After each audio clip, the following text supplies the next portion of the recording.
Good evening सभी बच्चे को दिशा मैथमेटिक क्लासेस सीखे में। तो आज हम द्विघात समीकरण में वर्ज गुणन विधि से जो है एक्स वाई का मान निकालना सिखाएंगे। समझ में आया? तो चलिए इसको शुरू करते हैं। वर्ज गुणन विधि से एक्स वाई का मान जो निकलेगा वो किस प्रकार निकलेगा। सबसे पहले हमें देखो, सबसे पहले एक सवाल लिए हैं बोर्ड पे, उसमें ध्यान रखना कि अगर वर्ज गुणन विधि से जब बनाना हो तो एक कंडीशन याद रखना कि अगर वह समीकरण का हल जो है केवल एक होगा तभी, यानी कि अद्वितीय हल होगा तब जाके क्या होगा, इसका वर्ज गुणन विधि से हल होगा, अन्यथा नहीं होगा। तो तुम लोग जानते हो कि केवल एक हल होने के लिए क्या होता है, a1 बटा a2 बराबर में नहीं है b1 बटा b2। ये कंडीशन तुम्हें याद रखना है, तब जाके इसका हल निकाल पाओगे। समझ गया? तो चलिए इसका फार्मूला लिखा दे। सबसे पहले देखो क्या करो, इसमें a1 a2 b1 b2 c1 c2 निकाल लो। a1 बराबर तुमको हो गया, यहाँ पे कुछ नहीं है तो 1 है। b1 बराबर यहाँ पे देखो 3 और c1 बराबर यहाँ पे 8। a2 बराबर देखो यहाँ पे 2 है, b2 बराबर देखो 4 है और c2 बराबर देखो कितना है, कितना है रे जल्दी बोलो, 16। अब यहाँ पे तुम एक काम करो, चाहे तो इसको काट भी सकते हो, सबको बराबर कर सकते हो, चाहे तो तुम सबको बराबर कर सकते हो। c1 बटा c2 8 बटा 16 कट के हो क्या हो जाएगा 1 बटा 2। b1 बटा b2 यहाँ पे नहीं कटने वाला लेकिन यहाँ पे कट रहा है, तो ये दोनों क्या है, बराबर नहीं है ना। यही कंडीशन यहाँ पे देख रहा है कि ये दोनों क्या है, बराबर नहीं है। a1 a2 बराबर c1 c2 है लेकिन b1 b2 नहीं है। आज समझ में? तो नहीं है, इसका मतलब है कि ये जो है वर्ज गुणन विधि से बन जाएगा। इसका मतलब क्या है, वर्ज गुणन विधि से बन जाएगा। तो इसका फार्मूला हम लिखते हैं। वर्ज गुणन विधि का ये फार्मूला होता है, विधि ध्यान रखना, वर्ज गुणन विधि का ये फार्मूला होता है सवाल निकालने के लिए। समझ गया? अब यहाँ पे देखो कैसे निकालेगा, तो यहाँ पे देखो ये फार्मूला कैसे हुआ है, यहाँ पे ध्यान से देखो। ये तुमको b1 c2 कह रहा है ना, तो c2 यहाँ ले लो, b2 c1 आज समझ रहे। फिर यहाँ पे देखो ध्यान से,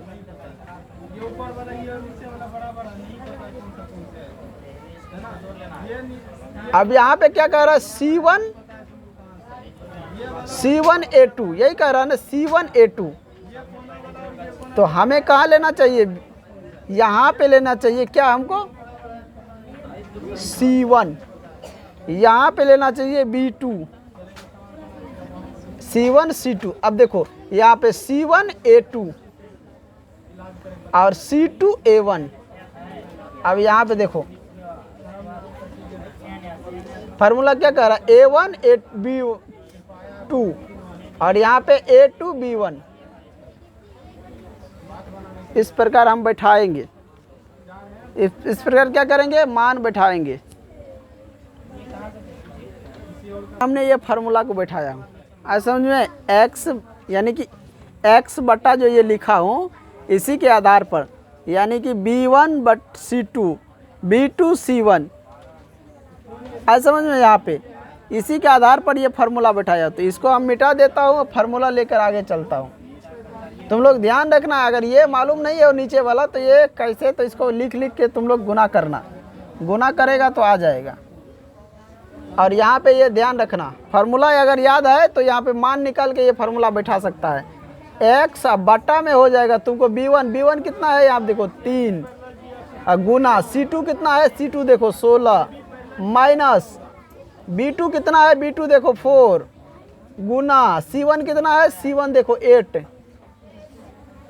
बराबर में y बटा में c1 देखो 8 गुना a2 कितना है 2 माइनस c2 कितना है 16 गुना a1 कितना है 1 बराबर 1 बटा में a1 कितना है 1 गुना b2 कितना है 4 माइनस a2 कितना है 2 गुना b1 कितना है 3। देखो जो मान था हमने बैठा दिए।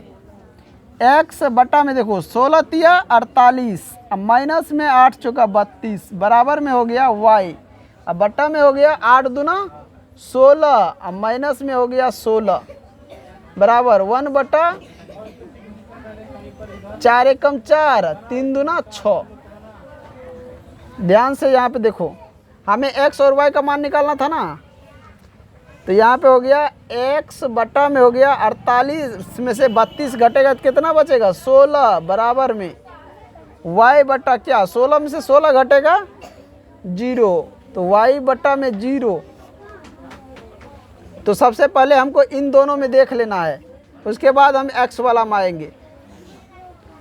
यहाँ 6 में से 4 घटा तो क्या हुआ रे 1 बटा -6, 1 बटा -6। अब y का मान क्या हो गया, इसका मतलब y 0 हो गया कि नहीं। क्रॉस मल्टीप्लाई करेगा तो ये y यानी 16y बराबर 0, 16y बराबर 0। इधर x गुना 0 0, x गुना 0 0, तो y बराबर भी तो 0 है ना, आया कि नहीं। x और y का मान क्या आया 0 आ गया। दूसरा सवाल लेके देखते हैं।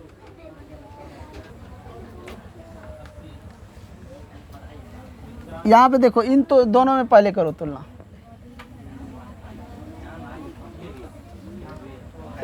यहाँ पे हो जाएगा y बटा में 0 बराबर हो जाएगा y बटा में -2। अब क्रॉस मल्टीप्लाई करेगा तो क्या होगा 2y बराबर 0 हो जाएगा। और फिर देखो यहाँ पे इस 1 और 0 को गुना करेगा तो 0 हो जाएगा, तो y बराबर कितना निकला 0 बटा 2, y बराबर 0। अब चलो इसको ले लो, इससे तुलना करो। यहाँ पे हो गया x बटा में 16 बराबर में हो गया 1 बटा में -2, इसमें करो। यहाँ पे देखो, इससे इसको गुना करेगा तो कितना होगा 16 बराबर में -2x हो जाएगा। यहाँ पे देखो, इससे इसको काटोगे तो कितना होगा 8 आ जाएगा, तो यानी कि x ये इधर माइनस में है तो ये माइनस इधर आ जाएगा, 8 में लग जाएगा, तो -8। x का मान -8 और y का मान कितना आया 0। दूसरा सवाल लें। यहाँ पे क्या करना, ध्यान रखना कि यहाँ तक जब पहुँचोगे तुम लोग, यानी x बटा 16 बराबर y बटा 0 बराबर 1 बटा -2, यहाँ तक जब पहुँचोगे तो इसके साथ इसको तुलना कर देना एक बार, उसके साथ फिर इसके साथ इसको तुलना कर देना, दोनों का अलग अलग। y के साथ एक बार तुलना, एक बार x के साथ तुलना, एक बार y के साथ, एक बार x के साथ तुलना। आज समझ में। इनको मिटा के दूसरा सवाल दे देता हूँ, इसको बनाओ। चलो यहाँ पे एक समीकरण ले लिए, फार्मूला को छोड़ दिए, इसको नहीं मिटाए, और ये समीकरण को हल करना है वर्ग गुणन विधि से। जल्दी सबसे पहले इसको क्या करो, या तो इसी में a1 a2 निकाल लो, या नहीं तो फिर जो है इस समीकरण का व्यापक रूप लिख के भी निकाल सकते हो। आज समझ में। इसी में निकालना चाहते तो a1 a2 निकल जाएगा, व्यापक रूप भी लिखेगा तब भी निकल जाएगा। तो यहाँ पे देखो a1 कितना है 2, b1 कितना है 3, c1 कितना है 10, a2 कितना है बोलो। यहाँ पे a2 कितना है रे, इसके साथ कुछ नहीं तो 1 है इसके साथ, तो a2 कितना हो जाएगा 1, b2 कितना हो जाएगा यहाँ पे देखो 2, और c2 कितना हो जाएगा 6। अब इस मान को इस फार्मूले पर बैठा दो, x बटा में हो जाएगा b1 कितना है 3 गुना c2 कितना है 6 माइनस b2 कितना है 2 गुना c1 कितना है 10 बराबर में y बटा c1 देखेगा 10 गुना a2 कितना है 1, अब माइनस में हो जाएगा c2 कितना है 6 गुना a1 कितना है 2 बराबर 1 बटा a1 2 गुना b2 है 2 माइनस a2 1 गुना b1 3। सबको गुना करो जल्दी। आप देखो x बटा में हो जाएगा 36 18 माइनस 10 दूना 20 बराबर में हो जाएगा तुमको y बटा में हो जाएगा 10 गुना 1 10 माइनस 6 दूना 12 बराबर में हो जाएगा 1 बटा में 4 माइनस 3। अब यहाँ पे देखो x बटा 20 में से 18 गया माइनस 2 -2 बराबर 10 में से 12 घटा y बराबर भी -2 और यहाँ 4 में से 3 घटा 1 बटा बराबर 1। इसको इसके साथ इसको कर दो, इसके साथ इसको एक बार कर दो तुलना, दोनों के अलग अलग तुलना कर दो। x बटा -2 बराबर हो जाएगा 1 बटा 1। क्रॉस मल्टीप्लाई करेगा तो x बराबर हो जाएगा -2, x बराबर -2। यहाँ पे देखो y के साथ जब तुलना करेगा तो यहाँ पे निकल जाएगा y बराबर -2, x बराबर भी -2, y बराबर भी -2। x और y का दोनों का मान क्या आ गया? -2 आ गया। अगर हम यहाँ पे पहले ही व्यापक रूप ले लेते, यानी कि इस समीकरण का व्यापक रूप, द्विघात समीकरण का व्यापक रूप में लेने पर, व्यापक रूप में लेता तो क्या होता? 2x + 3y - 10 बराबर 0, x + 2y - 6 बराबर 0। तो यहाँ पे ध्यान से देखो, c का मान क्या होता है? यहाँ पे माइनस माइनस दोनों जगह हो जाता है कि नहीं? जब यहाँ पे c का मान माइनस है तो पहले से ही यहाँ पे तुमको गुना में ये c1 और c2 माइनस में आ जाएगा कि नहीं? यहाँ पे देखो c2, तो ये माइनस में आ जाता और ये भी हो जाता क्या? माइनस में।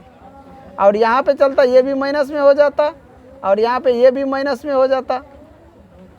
इधर ठीक है। अब यहाँ पे देखो 3 गुना 6 माइनस में हो जाता 18, यहाँ पे भी माइनस में, माइनस गुना माइनस प्लस 20। और यहाँ पे देखो -10, यहाँ माइनस गुना माइनस प्लस 12, यहाँ पे तो उतने रहेगा। अब ध्यान से देखो, यानी 20 में से 18 गया कितना? +2 बचा, और 12 में से 10 गया तो +2 बचा। तो यहाँ भी क्या हो जाएगा? y बराबर भी +2, x बराबर भी +2। व्यापक रूप लेने में प्लस आ गया, व्यापक रूप नहीं लिए डायरेक्ट बना दिए तो माइनस में आ गया। तो हमेशा ध्यान रखना कि व्यापक रूप लेने पर ही बनाना। आज समझ में? मान माइनस में नहीं निकलना चाहिए। कभी कभी निकल जा रहा, व्यापक रूप लेने पर भी निकल जाएगा तो कोई बात नहीं।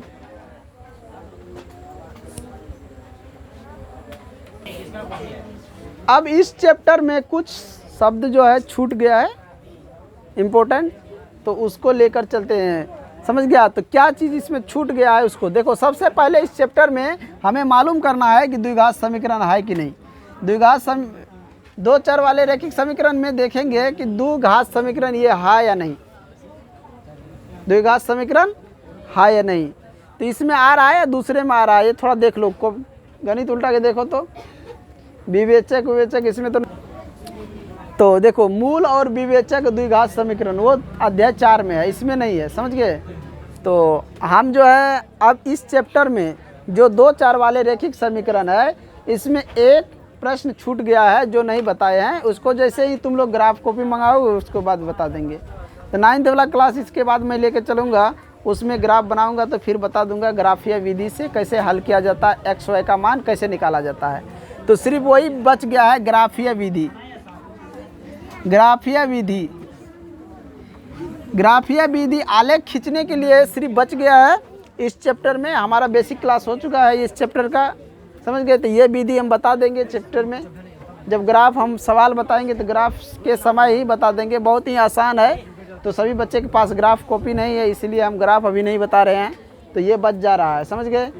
तो जो भी इस चैनल पर नए बच्चे हो, चैनल को सब्सक्राइब और लाइक करें, ज़्यादा से ज़्यादा शेयर करें सभी ग्रुप में, ताकि ये सब तक ये वीडियो पहुंच सके। और नोटिफिकेशन को दबाना कोई भी बच्चे ना भूले, ताकि हमारा जो भी वीडियो अपलोड हो आप तक जल्दी ही पहुंच जाए। समझ गए? तो इसके बाद हम शुरू करते हैं। ये जो हमारा है, जो चैप्टर हम बताए हैं 2 चर वाले रैखिक समीकरण, इसमें पूरा जो है वीडियो बना हुआ है। पिछले वीडियो को जाकर देख के सवाल बना सकते हो, और नहीं तो तुम्हारा बेसिक क्लास सब पूरा हो गया, वहाँ से बना सकते हो। अगर कोई दिक्कत हो रहा है किसी सवाल में तो हमें कमेंट बॉक्स में ज़रूर बताएं, उस सवाल को हम यहाँ पे हल कर देंगे। समझ गए? धन्यवाद।